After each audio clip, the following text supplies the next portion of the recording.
What's up, y'all? Check out that butte. That's an Aeromarine 6090 cat, or a Popeye, or an Avenger. I think it's all the same bottom.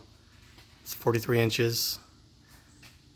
This hatch is pretty ugly, but should have a lot of downforce. Anyway, I think this is the first time I have this boat on the channel. So let's check it out. This boat, when I bought it, it was undrilled. This is an Aeromarine. And the guy that I bought it from, he told me he bought it in '89, and he did not buy it directly from Aeromarine. So this boat is at least from '89. Pretty old thing. But it was undrilled when I got it. Extra virgin. Oop. So let's see where we're at. I'm building this for TCAT, which is up to 60-inch hulls, up to 10S, 12,000 milliamp hour on board maximum. And this boat is well within the rules. It's actually well under the rules for power. Well, maybe not power, but for electronics. And check that out. New addition to the shop. This is the 3-axis CNC.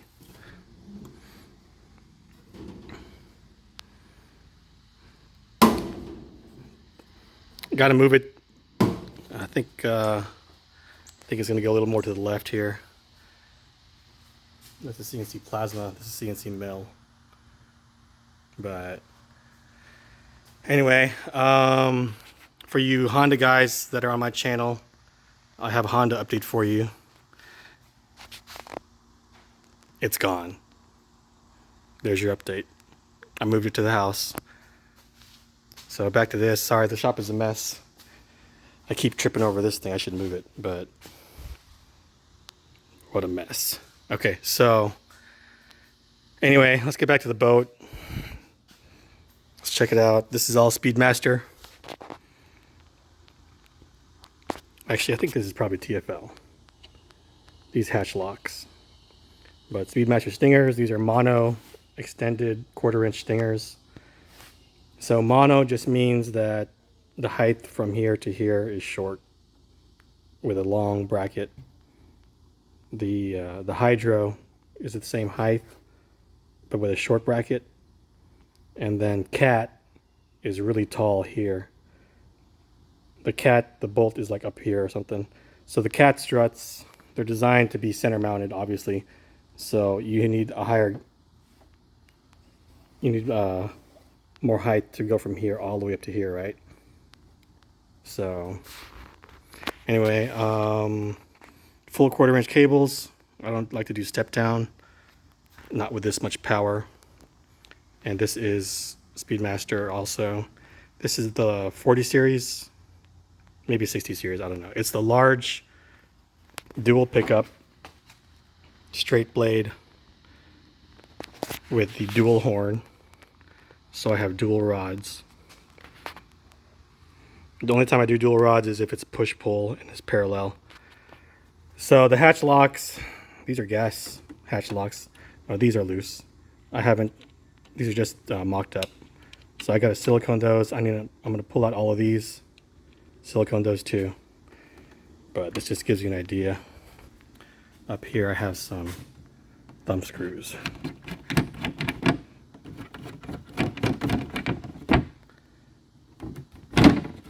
Okay, so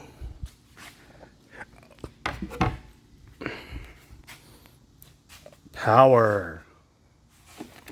Oh, look. This is the name of the boat. Dripstream. And it's going to go on the back of the hatch, like right about there. Oops, sorry. Right about here. I think this matches the vibe perfectly for this 90s drip paint. Very 90s. And the font also, it's got some drip. So I'll put that on at the house. Let's just take a look under the hood here. So we got twin 10 shocks and twin castles. Those are actually the Cobra 5s. I know they say XLX2, but These are actually prototypes, and that's why they say OSM 5 on it, so that I know that these are Cobra 5s, not XLX2s. Anyway, those are 8S. This boat is going to run on 8S, twin 8S. We're going to have 6,000 on board. I don't have the batteries here, but I'm going to have to run one battery here, another one here, and then one on each side here to get my CG how I want it. These 10 shocks are the 5380 is the name, the series. They have a unconventional naming system, but it is 53 millimeter diameter on the can. Oh, and you know what? I guess 5380, it is 75 millimeters, so that's pretty close. So this is actually a 53 by 75 millimeter can, although the model is called 5380. Ignore that 5350, that's the size of the jacket. These are 1250 kV. I'm going to run them on 8S. And I already told you these are Castle Cobra 5s. 1/4 inch cable, and remember I told you guys I run a bushing in the front?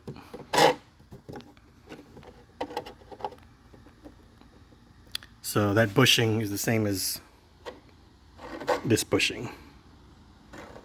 So these are strut bushings. I run them in the front. As long as you have straight stuffing tube for at least a few inches up at the front, you can run that bushing, and it supports the cable so that it will go in nice and straight. Look at this. So the stuffing tubes are dry, that's why it sounds crunchy, but you'll have to trust me when I tell you they go straight in. So they are fully supported. There's no room really for wobble or play. These are 5 millimeter carbon fiber, epoxied, and then I went back with cloth to reinforce. This is 3 millimeter carbon fiber. As you can see, everything is really ugly, but you know what? It works. Now here's the servo. This is a 950 ounce servo. That's a Shift GT3S V2, so it's a low pro. You probably can't tell, but I did relocate these holes lower, and then I ground out the ears, or I removed the ears, so it looks a little bit different. That's to get the servo lower. You can see I still had to put some bend in the steering rods. The bend isn't too severe, so it should be just fine, especially since I have two rods. For one to buckle, you would have to have the other one buckle also, which is going to be only in a crash, right? Under normal use, it should be just fine, especially since these are 3 millimeter stainless rods. I think I'm going to put my receiver right here, and I'll have an antenna tube coming out right here maybe, and it'll just go out and up a little bit. I'm not sure. The hatch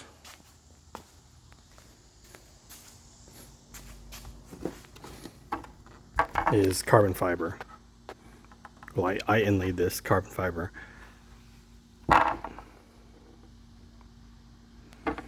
So it will block, or at least interfere with, the signal from the receiver if I just have it, somewhere under here. So I do need to have it exit. I could run it up to the front, but that would look ridiculous with an antenna in the front. I don't like that look. Unfortunately, the hatch, it does come all the way back here. So I can't really put it anywhere on the top here because obviously it'll interfere with the hatch, but take a closer look at my motor mount work. Like I said, it's ugly, but it works. Super solid. And these motors are not very big, so you don't need a rear support on them. Honestly, even if they were bigger, I wouldn't run a rear support. With a plate fitted to the contour of the hull, fully epoxied all the way around in the whole seam, and then reinforced with the cloth, it's fine. It is totally fine. I'm gonna have to glue down the Velcro pads that these ESCs are on. They're already lifting, which is pretty common. They just don't like to stick. And this is Velcro brand, it's not Chinese brand or anything. This one is sticking a little bit better, but I'm gonna pull them out. I do have to film the whole boat. You can see where I cut out these supports. So initially this was bulkheaded. It wasn't watertight. There was a passage in the corner here on both sides for water to come out the front, but it was bulkheaded. So I cut those out on all three here. That's so I could get foam all the way in there, and also so I could pour the tips. I don't think I can get in there. But yeah, so the tips are poured. I do have weights in the tips also. I have them poured up to about here, I think, full of epoxy. And two-part epoxy, when you have a large mass of it, it does generate a lot of heat. A lot of heat. It'll melt a solo cup. So when you do this, make sure you rest this tips down in a bucket of water or 2 buckets. I had a big pitcher here and a pitcher here. Just fill it up with water. That way the whole thing is in the water, and it'll prevent the fiberglass layup from overheating and warping and delaminating, all kinds of bad stuff. So as that epoxy cures, it's going to generate a lot of heat, and it will ruin your fiberglass if you don't keep it cool. All right, so I'm hoping to race it this weekend. Today's Thursday, I think. Yeah, today's Thursday. So I got some work to do. You can see my hatch locks here in the front. This is just 3mm plate. I sanded flat the bottom of the flange. Give me a nice surface to epoxy that to.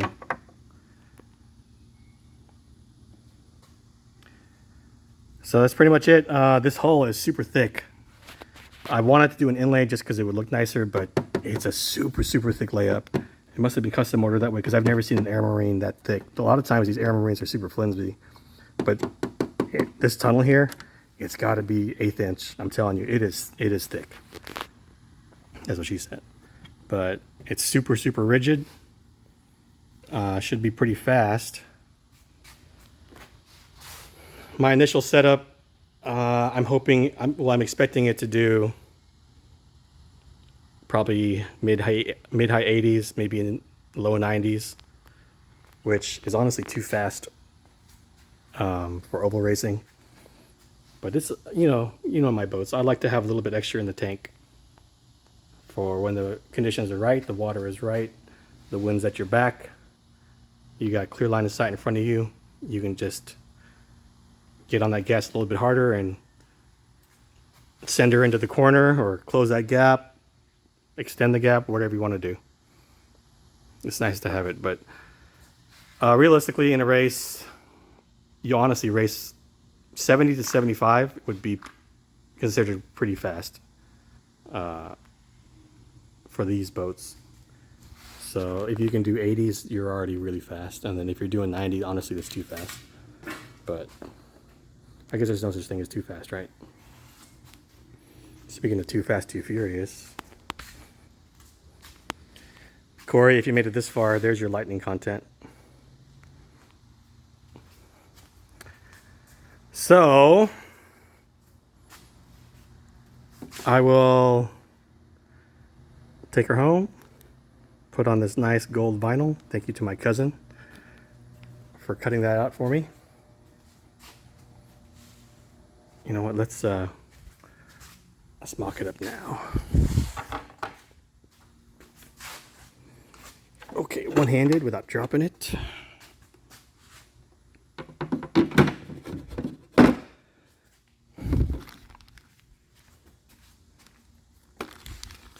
So it's gonna go like that. Drip stream.